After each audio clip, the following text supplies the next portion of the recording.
Camera number 32 of 365 is the Zenit 12 XP. One could be forgiven for thinking it belongs to the 1960s or 70s, but it's actually a 1980s fully manual camera.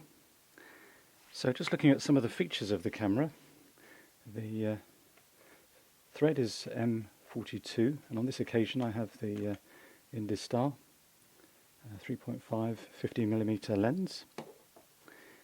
And then just looking to the front of the camera, we have the self timer.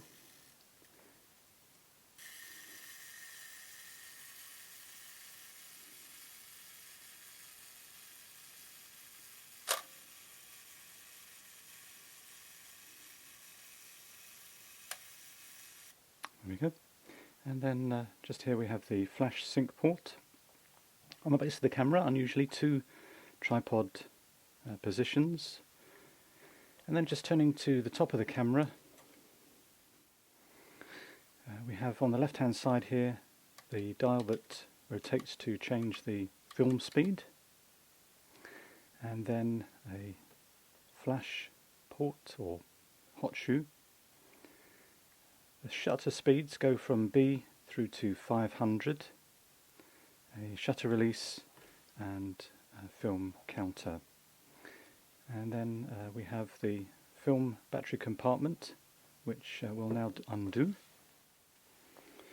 So to undo the battery compartment, just rotate it half or quarter of a turn, and we put two SR43 batteries, which I don't have unfortunately, but that's where they would go. Now there is obviously some marking here. It is a bit difficult sometimes to put this cover back on, so obviously somebody in the past has had some issue with that. So I'll see if I can put it on without spending too much time.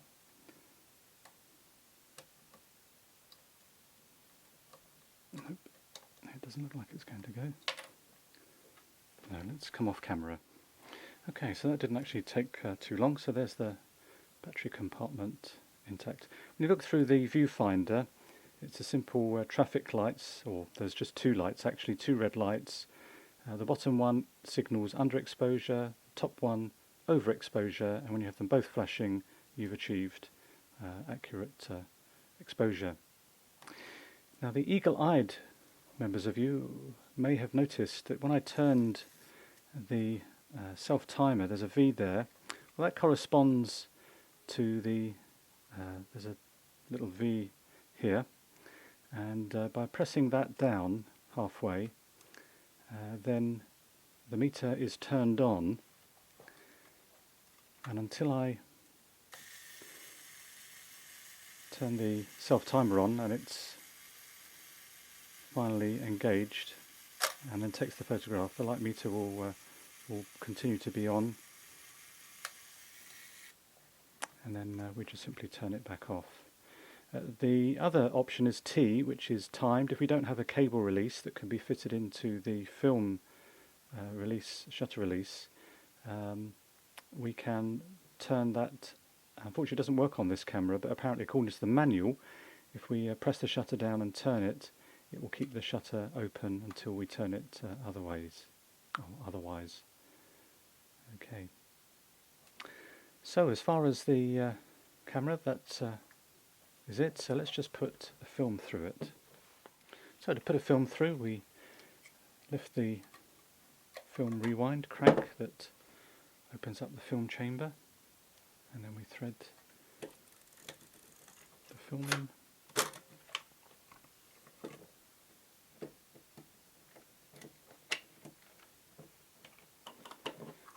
And that's now fully engaged.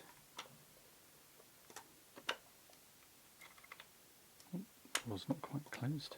There we go. Let's just give you the sound of the shutter. So here's the shutter sound.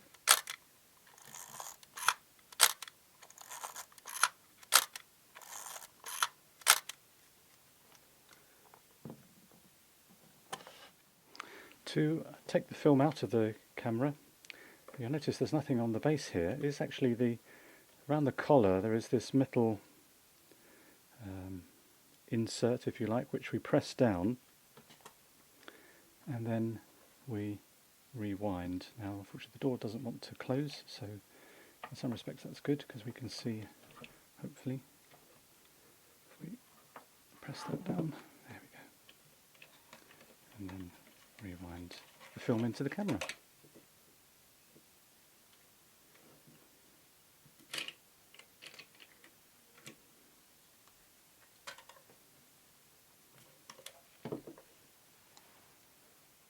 So that's camera number 32 of 365, the Zenit 12 XP.